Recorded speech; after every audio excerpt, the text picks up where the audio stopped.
bienvenue sur ma chaîne. Alors, aujourd'hui, on va faire... Alors, déjà, j'espère que vous allez bien. Moi, c'est pas top, mais bon, on va faire avec. De toute façon, on n'a pas trop le choix, hein. Vu que il faut attendre presque un mois et demi pour avoir rendez-vous pour passer une IRM. Donc, j'ai le temps de voir venir. Vous voyez, voilà.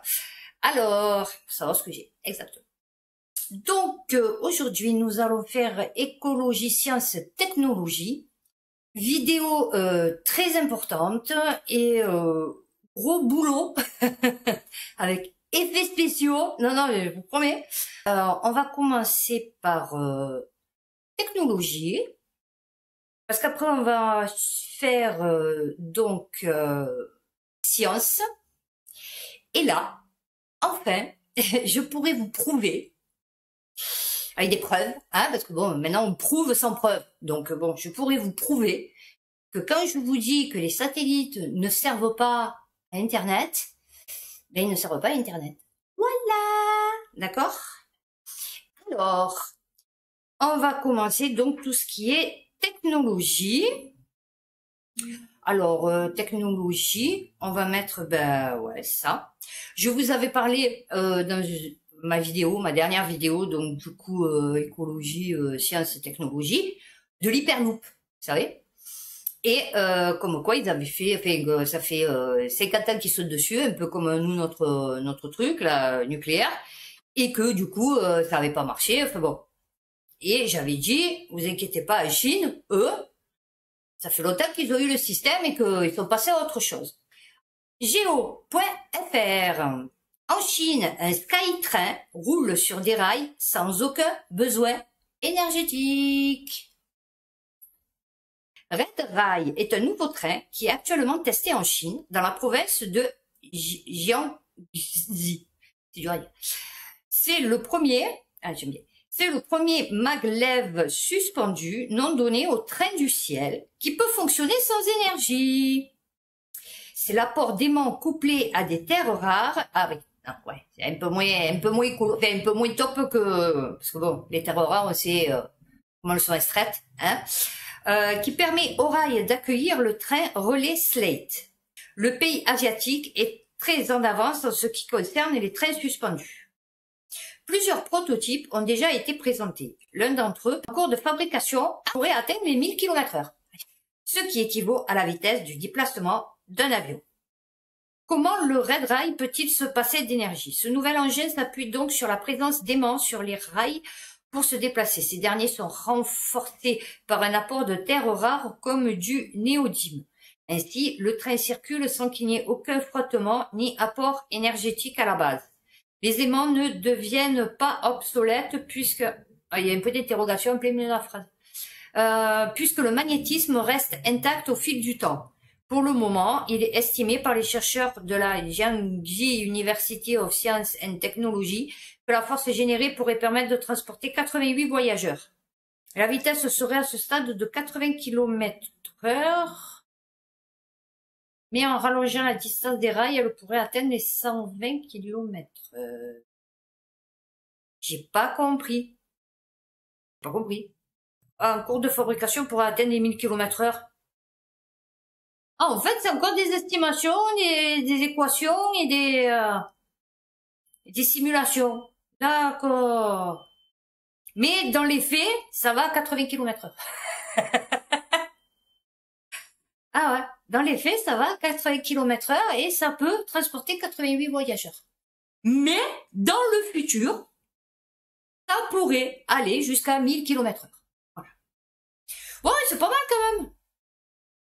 Ah, c'est mieux qu'Hyperloop, hein, puisque Hyperloop, on le verra pas, hein, donc du coup, lui au moins, bon, on a une estimation et il y a un projet derrière, une simulation par image de synthèse, hein, en vidéo, c'est magnifique.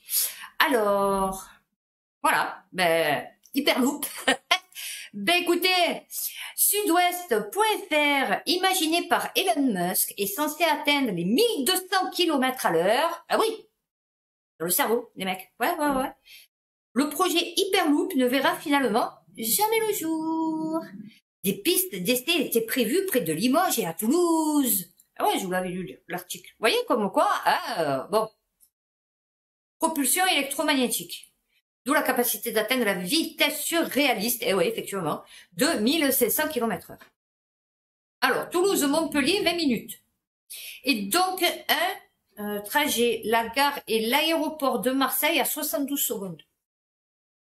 Quand tu imagines le truc, 72 secondes, alors que toi, tu mets à peu près 3 quarts d'heure en voiture, à 90, du coup. Hein, ouais, tu te dis 72 secondes, ouais, ça va vite, tu vois.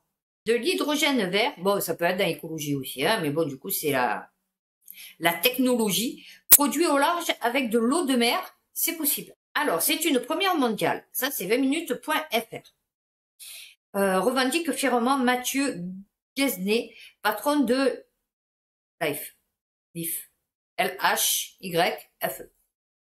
Déjà pionnière dans le domaine de la fourniture d'hydrogène vert, c'est-à-dire élaboré sans recours aux énergies fossiles, la start-up nantaise a inauguré ce jeudi à Saint-Nazaire sa première plateforme flottante capable de produire de l'hydrogène en pleine mer, qui est plus nocif pour la planète que le CO2. Consiste à pomper de l'eau, à le désaliniser, à le purifier, à en séparer les éléments grâce à un électrolyseur. Oui, et le purifier, le désaliniser, puis en récolter l'hydrogène, ce gaz ultra léger ayant pour avantage de n'émettre aucun CO2 une fois utilisé. Alors, sa capacité de production, 400 kg d'hydrogène par jour. Un volume qui pourra être acheminé à terre par le Toyo. Ah, ici le Toyo, ça y est, ils ont trouvé le Toyo. Voilà. L'objectif est de se déployer massivement. Ils vont nous tuer la planète. Je sais pas c'est quoi leur projet, en fait. Non, mais je vous dis, moi, je sais pas c'est quoi leur projet. Produire 50 tonnes par jour. Vous vous rendez compte si vous produisez 50 tonnes d'hydrogène par jour? C'est énorme. Sur la terre ferme, là, il possède déjà depuis un an sa propre usine d'hydrogène vert, 300 kilos par jour. Ah ouais, mais ça rentre pas dans le COP27. Tu vois, dans les gaz à effet de serre. Eh ouais, non. L'hydrogène, non. Ce n'est point un gaz à effet de serre. Eh ouais, non. Mais c'est pas grave, parce que c'est pas du CO2. Eh ouais, non. Très dangereux, le CO2. Alors, lemonde.fr, la Chine a terminé l'assemblage de sa station spatiale. La Chine a terminé l'assemblage de sa station spatiale. Après l'arrimage de sa troisième partie, la station Tiangong est désormais fonctionnelle, permettant à la Chine de maintenir une présence humaine de long terme dans l'espace. Alors, voyez par exemple pour ça. Je vais vous dire, et vous prendre pour les cons, parce que vous allez me dire, ouais, mais non. Alors, je vais pas vous dire qu'elle n'existe pas, la station spatiale. Comme l'ISS, je vais pas vous dire qu'elle n'existe pas. Je vais vous dire que elle est pas là, où on vous dit qu'elle était. Voyez? Ils nous disent, ouais, une station spatiale dans l'espace. Toi, tu vois l'espace comme dans Cosmos 1999, la fille. Tu vois, donc toi, pour toi, c'est du vide, d'accord, à moins de 250 degrés, zéro absolu. Et puis non, c'est plutôt sur du 350-400 km de hauteur, c'est-à-dire que tu n'es pas dans l'espace.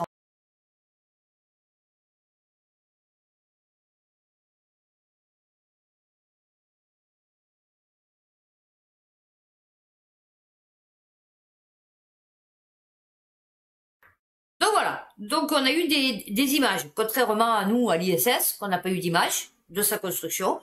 Eux, au moins, ils ont fait l'effort de nous faire des images. Bon, c'est bien, c'est gentil. Alors, la Chine a envoyé son premier astronaute en 2003. Ah ouais. Elle a ensuite posé en 2019 un engin sur la face cachée de la Lune. Petit coquin. Ouais, comme ça, vous pouvez pas l'avoir. Hein, une première mondiale. Eh ouais, c'est sûr. Mais bon, comme il n'y a personne qui l'a vu, parce que du coup, c'était sur la face cachée, ouais, c'est poco. Alors, en 2020, le pays avait rapporté des échantillons de la Lune. Oula! Mais justement, après, j'ai un truc sur la Lune.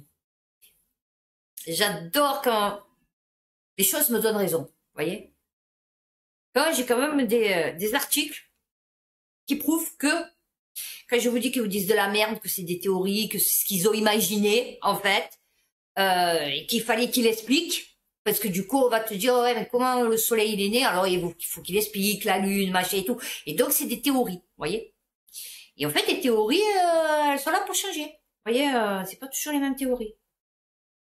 Et nous, on est toujours sur des théories du XVIIe siècle. Vous voyez, la théorie de l'évolution, depuis, il y en a plein, ils disent, non, ça fonctionne pas, tu vois, ton truc.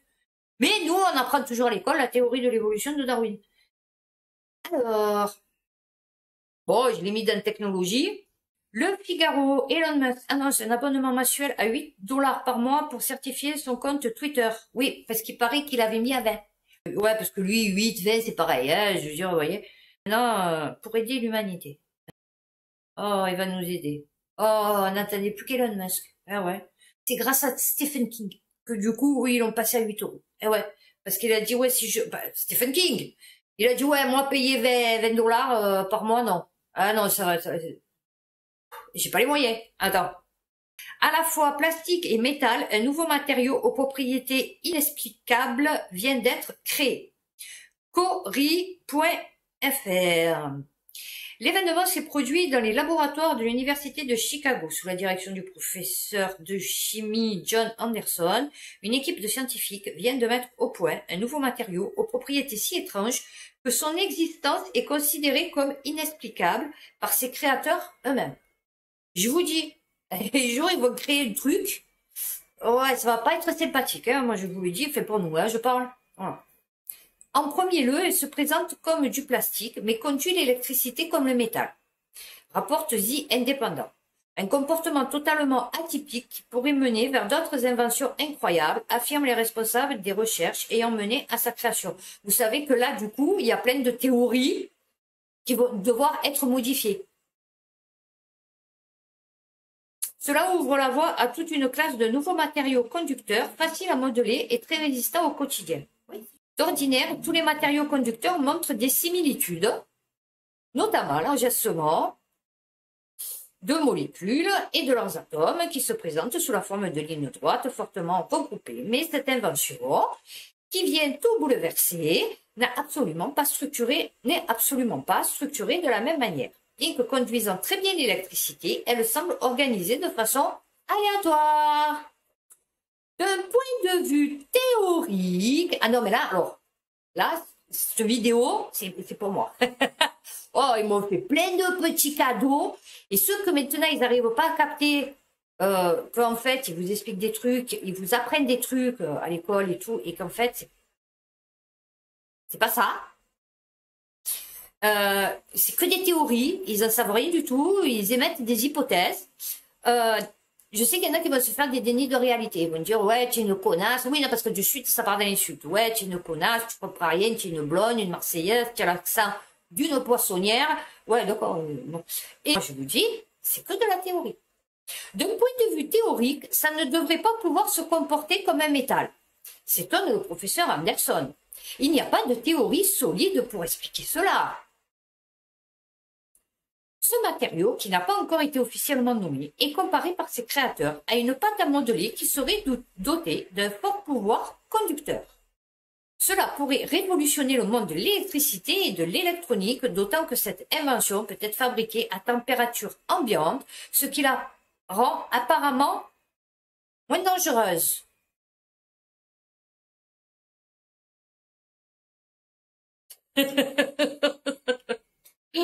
Ah ouais, non, tu t'affoles, tu vois, quand ce qui la rend apparemment moins dangereuse. D'accord, parce que si c'est une chaleur de 50 degrés, c'est plus dangereux. Je comprends pas On va voir. Sa résistance à la chaleur, à l'humidité ou encore à l'acidité montre en outre qu'elle devrait pouvoir être utilisée dans de nombreux domaines et de nombreux milieux. Ah, genre, c'est super pouvoir. Genre, le truc, il est indestructible. Passer l'enthousiasme d'une telle découverte, lui trouvera-t-on des défauts ou des inconvénients? En tout cas, pour l'instant, le tableau semble tout à fait idyllique. Alors, pourquoi? Question. As-tu marqué ce qui la rend apparemment moins dangereuse? Moi, je vous dis, on va le mettre dans technologie, puisque du coup, nucléaire, la Russie envoie vers la France un aimant géant clé pour le programme ITER. Alors, malgré les sanctions liées à l'intervention russe en Ukraine, la Russie a envoyé mardi vers la France. Putain, ils sont gentils, hein. Ils doivent tellement nous voir galérer avec ce truc, qu'ils doivent se dire, peu cher, non, il faut qu'on leur envoie. Attends, tu te rends compte, ça fait 15 ans qu'ils sont dessus. Ah ouais, non. Mais non, ils y sont pas encore arrivés. Et ouais, là, ils nous demandent des aimants. Ils nous ont dit, ouais, il nous faudrait 6 aimants géants sur la fusion nucléaire, alors pour que ça pète un peu, parce que là, du coup, les gens, ils savent plus où ils en sont. Ils se disent peut-être qu'avec 6 aimants, ils arriveraient à faire fonctionner leur schmilblick, là, tu vois. On va leur envoyer parce que du coup, ils nous font trop de la peine. Alors, la Russie a envoyé mardi vers la France un des 6 aimants géants prévus. Ah ouais. Ah, on n'est pas, ah, on l'a pas encore.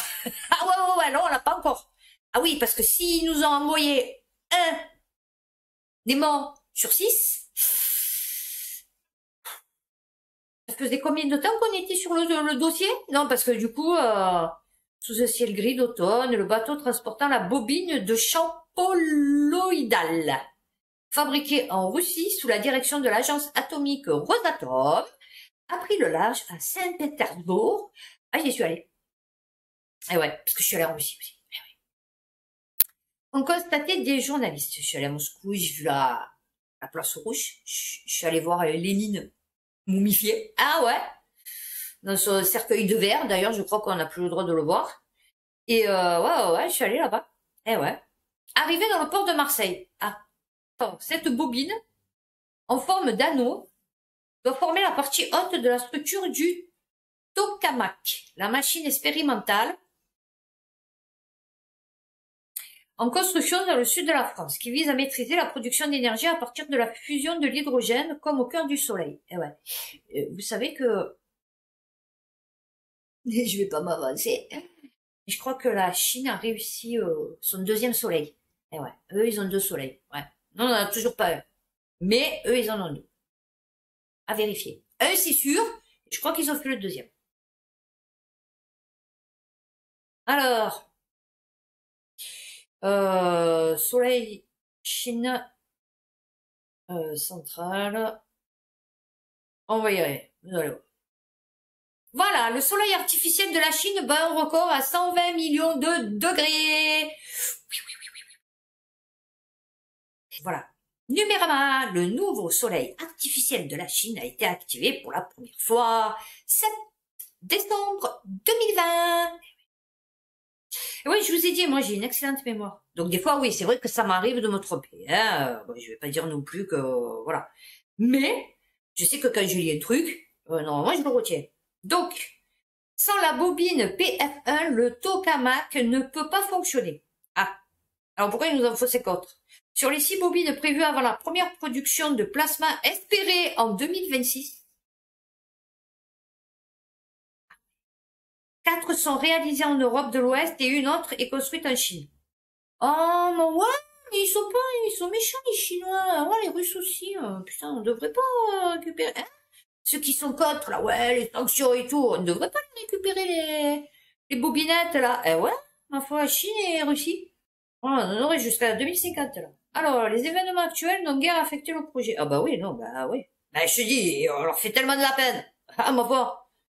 Faut les aider, hein, ces pauvres Européens, ces pauvres Français. Ah ouais.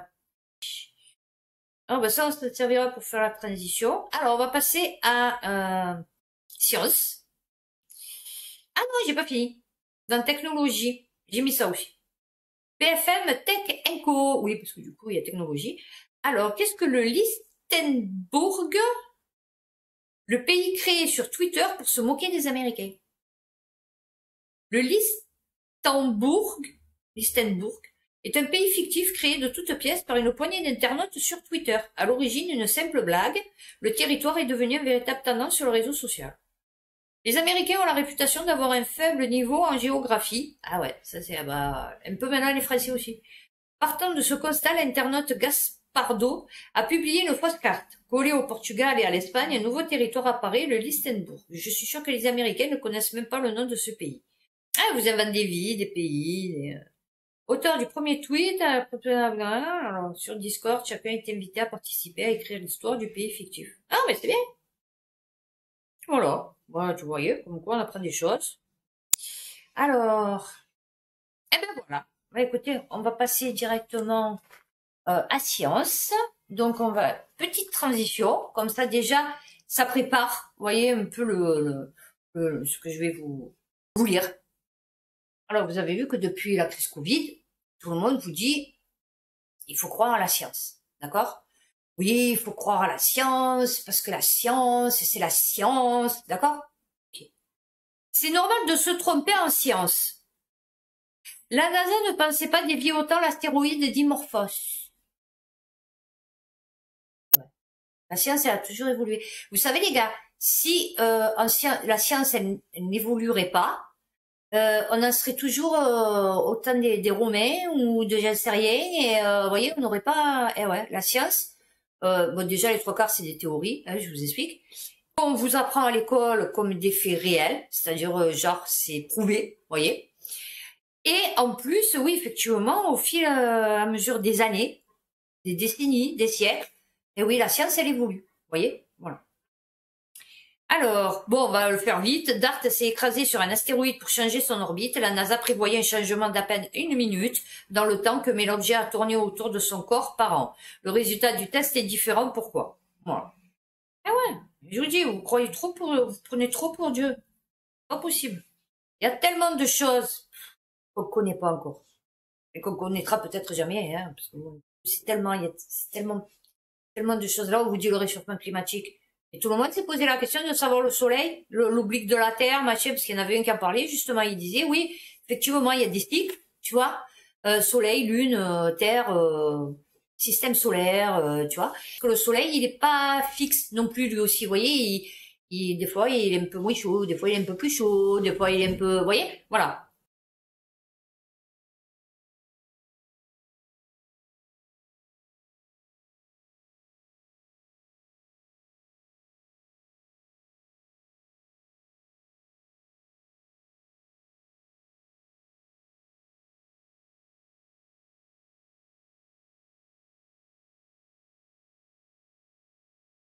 Grâce au manchot, des chercheurs ont créé un nouveau revêtement anti-givre écolo. Et ouais. Heureusement qu'ils les ont pas tous exterminés, les manchots. Ah ouais, parce que sinon, ils l'auraient jamais découvert. Vous voyez? En fait, sur la Terre, il y a tout ce qu'il faut pour nous.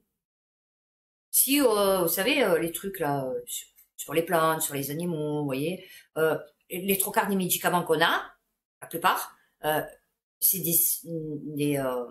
c'est chimique, mais à la base, c'est parti sur des trucs naturels. Vous voyez ce que je veux dire? Mais comme ils pouvaient pas dévaster la Terre entière, par exemple, pour les trucs.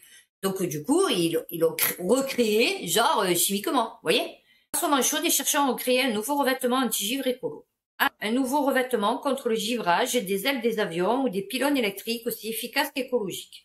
Au Canada, qui est le manchot papou. Alors, au départ, les scientifiques s'intéressaient aux propriétés de la feuille de lotus, sur laquelle l'eau glisse très facilement. Mais leurs tentatives sont restées vaines. Les chercheurs se sont ensuite tournés vers le manchot papou, Pygoscelis papua. Ah ouais, non, j'adore les mots latés. Cet animal nage dans les eaux glacées du pôle sud avec des températures à la surface bien en deçà du point de congélation. Et pourtant, cet oiseau marin n'accumule aucune glace sur ses ailes. Ouais, enfin, pour moi, une aile, c'est pour voler. Mais bon, on va appeler ça des ailes. Ok. Des plumes reconstituées artificiellement.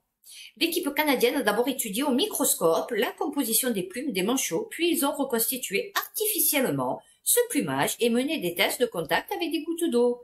En faisant cela, ils ont découvert que la position hiérarchique des plumes facilitait l'évacuation de l'eau et que la composition des plumes elle-même diminuait l'adhérence de la glace. C'est pour ça que je vous dis que la Terre, c'est un paradis en vérité.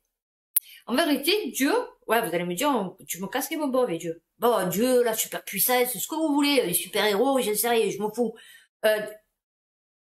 Il a mis, oui, c'est vrai, on est malade, oui, bon, surtout maintenant, parce que du coup, avec tous les produits chimiques qu'il y a, mais à la base, on va dire, hein, bon, l'homme, il est tombé malade, enfin, il s'en remet, vous voyez, il se faisait des trucs aux pieds, enfin, je sais rien, vous voyez, il se blessait, il se cassait des os, enfin bon, et il avait mal, vous voyez, enfin bon, et donc, du coup, les rages de dents, machin, et donc, du coup, il fallait bien qu'il se soigne, parce que sinon, il y aurait plus d'espèces humaines, vous voyez, maintenant. Bon. Donc, la Terre, en fait, que ce soit les plantes, les animaux, leur façon d'être, alors ok, c'est avec de la technologie, puisque c'est au microscope, mais ils nous ont donné tout ce qu'il fallait pour être au top et pour vivre heureux, en fait. Vous voyez? Mais, il y a un truc dégueulasse qui s'est, je sais pas, Alors, par la suite, des essais en soufflerie ont montré que ces surfaces affichaient une résistance à l'accumulation de glace de 95% supérieure à celle d'une feuille d'acier inoxydable traditionnelle, et ce, sans aucun traitement chimique. Magnifique. Vous voyez, c'est ça qui me dégoûte, c'est que je me dis, putain, l'homme, il est tellement capable de faire de belles choses, tellement capable de faire des choses dégueulasses. C'est hallucinant. J'ai mis dans Science, la Gigafactory de Tesla a eu chaud en Allemagne et ça inquiète les écologistes. Jeuxvideo.com. Alors, la Gigafactory de Berlin s'est embrasée dans la nuit allemande. Plus de peur que de mal pour la production, mais des inquiétudes qui montent encore du côté des écologistes. Ah, c'est bien. La Gigafactory de Tesla en pro aux femmes. Le constructeur automobile Tesla fait très fréquemment parler de lui, nanana, à tel point que presque l'origine du feu reste, elle, encore inconnue. Malgré cet incendie, la production ne devrait pas être entachée puisque seuls des matériaux de recyclage ont été touchés. Ah, ben, c'est super. Ça a brûlé. Voilà, bonjour les particules, les fumées. Inédit, un dé truqué au mercure et l'incroyable découverte d'une fillette dans une villa gallo-romaine. Putain, jusque en gallo-romain, même eux, ils truquaient les dés. Putain, avec du mercure. Alors, putain, les mecs, ils avaient que ça à faire. Alors ça aussi, vous voyez, je vais vous parler... Je vous en parle des Romains? Ah, je vous en parlerai de ce que je pense dans une autre vidéo. Ouais, ça va, on va rester tranquille. On va rester sur le truc, voilà, basique. Notre lune, hein, que je vais vous expliquer, et les théories, etc., etc. Post, prix Nobel de physique 2022, Alain Aspect, l'homme qui a prouvé qu'Einstein avait tort. Voilà. L'histoire de la physique quantique commence avec Albert Einstein au début du XXe siècle et continue avec ses héritiers. Plus de 100 ans après, ces derniers démontrent des erreurs du maître. Eh ouais. Eh, c'est con, hein? Eh oui, parce que lui aussi, c'est que des théories. Voilà. Donc, ce sont les lois du monde à toute petite échelle. Et ouais, c'est comme la gravité. Tu peux l'employer sur certains trucs, mais pas sur tout.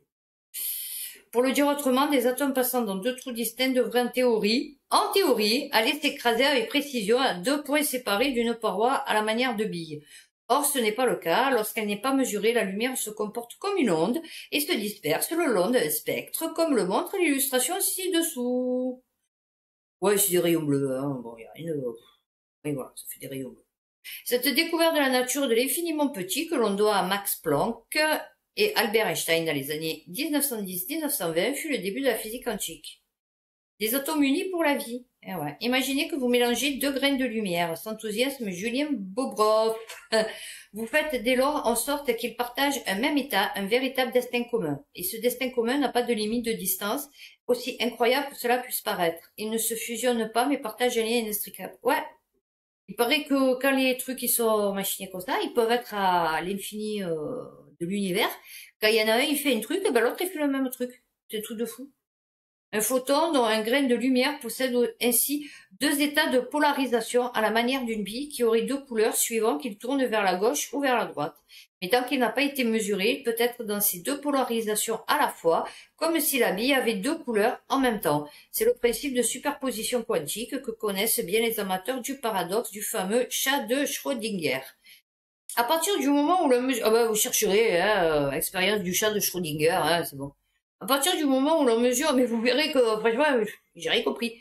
À partir du moment où l'on mesure la polarisation d'un photon, sa nature change. Il passe d'une petite onde à une particule, comme on l'a vu. Au même moment, sa polarisation est choisie. Soit il tourne vers la gauche, soit vers la droite, il manque là. Comme si la bille choisissait soudain sa couleur. Mais lorsqu'il partage le destin d'un autre photon, un étrange phénomène se produit. Imaginez que j'ai 2 photons intriqués, puis que je les éloigne l'un de l'autre, explique le physicien. Je mesure le premier qui va choisir son état complètement au hasard. Donc à droite ou à gauche, instantanément, l'autre photon placé à distance va systématiquement choisir de tourner dans l'autre sens. Oui, enfin, voilà. Je sais qu'il y a une... il fait peut-être pas pareil, mais en tout cas, il fait l'inverse. Mais bon, voilà, ils sont reliés, quoi. C'est ça que je voulais dire.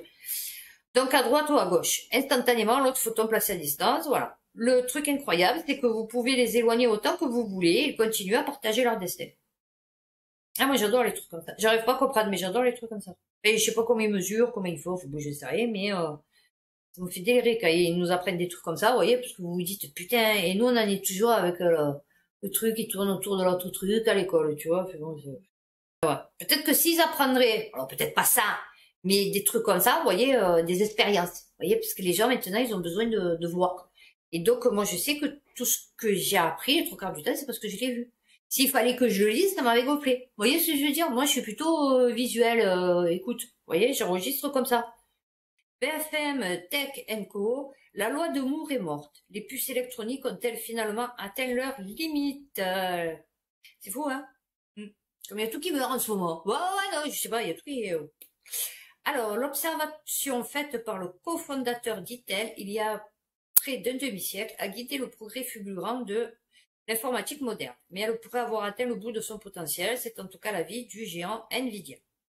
Alors, c'est en grande partie grâce à une des règles fondamentales de l'informatique moderne, mais qui fait désormais l'objet de débats intenses entre les principaux acteurs du secteur, la loi de Moore. Alors, cette loi a été imaginée en 65 par Gordon Moore, à l'époque directeur du secteur recherche et développement de Fairchild Semiconductor et futur cofondateur du géant de l'électronique Intel. Selon lui, le nombre de transistors sur une puce électronique de taille constante devait doubler tous les ans dans les années 70, rythme ensuite ramené à tous les 2 ans dans les années 80. Une règle qui peut paraître complexe, oui, effectivement, elle doit être super complexe, mais dont les effets sont relativement simples à comprendre. Le transistor est l'un des éléments de base de l'électronique moderne, un des fameux semi-conducteurs aujourd'hui omniprésents et dont la pénurie handicape de très nombreux secteurs industriels. Si une machine en contient plus, parce qu'ils sont devenus plus petits par exemple, elle peut alors réaliser des opérations complexes plus rapidement et donc être plus puissante. Devenue un des fondements des espoirs transhumanistes de numériser le cerveau, la loi de Moore n'a rien d'un mécanisme physique, mais plutôt d'une prédiction économique, basée sur la demande et la compétition entre les acteurs du secteur. Des composants 20 000 fois plus fins qu'un cheveu.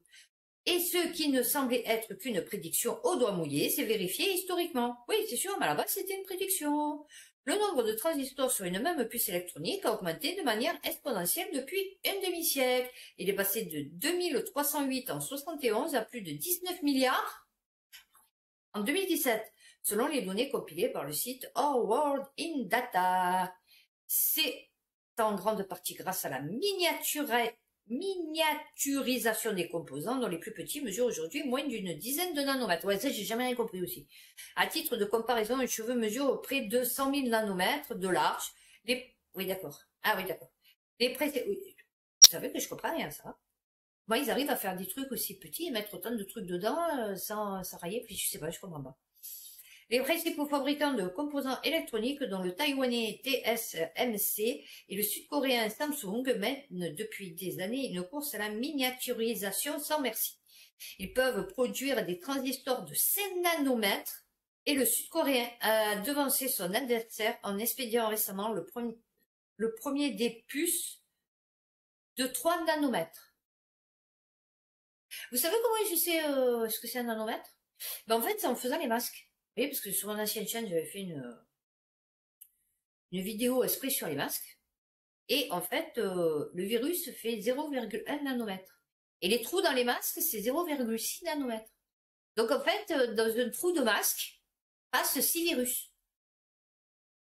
Mais cette course effrénée pourrait se heurter à des limites physiques. En dessous d'une certaine taille, on entre dans le domaine de l'infiniment petit, qui est régi par les règles de la physique quantique. Les électrons qui se déplacent dans les circuits pourraient par exemple traverser les matériaux s'ils sont trop fins, à cause de l'effet tunnel quantique, ce qui pose de nouveaux défis. L'autre problème, c'est le coût de chaque nouvelle avancée, et lui aussi exponentiel. Alors, Intel affirme pourtant que la loi empirique édictée par son cofondateur est toujours d'actualité. Oui. Elle compte notamment sur de nouvelles technologies de lithographie à rayonnement ultraviolet, une nouvelle architecture de puces pour accumuler les transistors toujours plus petits. Alors, putain, voilà. Parmi les procédés étudiés, l'ordinateur quantique qui repose sur l'interaction de qubits, une unité de stockage quantique et qui doivent être des milliers de fois plus puissants que l'ordinateur classique. Et après, vous voulez qu'ils réduisent? Parce que quand on dit 1000 fois plus puissant, c'est aussi énergétique. Comment vous voulez? Fait genre, après, ça va être tout le monde, vous voyez, fait genre, vous voyez, dans le futur, ça, ce qu'ils sont en train de développer. après, ça va être sur tous les ordinateurs, on est d'accord. Donc, 1000 fois plus puissant, ça veut dire beaucoup plus d'énergie. On est d'accord. Donc, beaucoup plus d'énergie. Là, ils nous disent qu'il faut réduire de 20%. On va faire comment, en fait? On deviendra vraiment des Amish. Ah ouais, non, mais c'est bien. Je crois que j'ai fini tout ce qui est science. Et on va enchaîner. Alors, sur écologie, il y a aussi tout ce qui est naturel, vous le savez. Je fais écologie nature. 20 minutes. Changement climatique. 2/3 des émissions mondiales de CO2 produites par 10 pays. La Chine, les États-Unis et l'Inde. Il y en a que 3. Ah voilà. Donc Chine, États-Unis, Inde, Russie, Japon, Iran, Allemagne, Corée, Indonésie, je vais du plus grand au plus petit, hein. Arabie Saoudite, et nous on n'y est même pas. D'accord? Nous, on n'y est même pas. On n'est même pas dans le 1%. Vous voyez, là, ça s'arrête à 1,5. Et après, vous avez tous les autres pays qui représentent 31,1. Vous voyez? Pourquoi tu me casses les bonbons avec tes émissions de CO2, tes émissions de je sais pas quoi, hein, alors que nous, on fait même pas partie du truc, tu vois? Voilà. Donc, je te rappelle que... Eh oui, parce que maintenant, c'est ma terre. Eh oui. Allez, attendez, oh. Eh, j'investis, hein. Ah oui, oh. Pourquoi investir là? Alors, nous on est là. Je rappelle que nous on est là, d'accord, le petit truc, et que vous avez tous les autres pays qui polluent plus que nous. Oui, parce que ça c'est l'Europe, hein, quand même, fait à la base. Bon, d'accord. Donc vous avez des pays qui polluent beaucoup plus que nous, et on est sur une boule. Voilà, il n'y a pas de mur, il n'y a pas de cloche, il n'y a pas de... Donc, même si nous, demain, on retourne au temps de charrues, avec les chevaux, télégraphe, je ne sais rien, voilà, vous savez, sur les rails, de toute façon, le réchauffement climatique sera toujours d'actualité, puisque les autres pays ne font absolument rien. Donc, on est en train de nous détruire, en fait, tout ce qu'il y a en France, pour rien, en fait. Alors, que tu fasses des trucs sur la pollution, oui, effectivement, que tu fasses des trucs sur les perturbateurs endocriniens, qu'on appelle ça, là, les désherbants, les fongicides, oui, ok, il n'y a pas de problème. Moi aussi, je suis d'accord avec toi. Le plastique, le machin, le truc, le chose. Ouais, d'accord, il n'y a pas de souci. Mais arrête de nous casser le bobon avec tes émissions de CO2, tu vois. Voilà.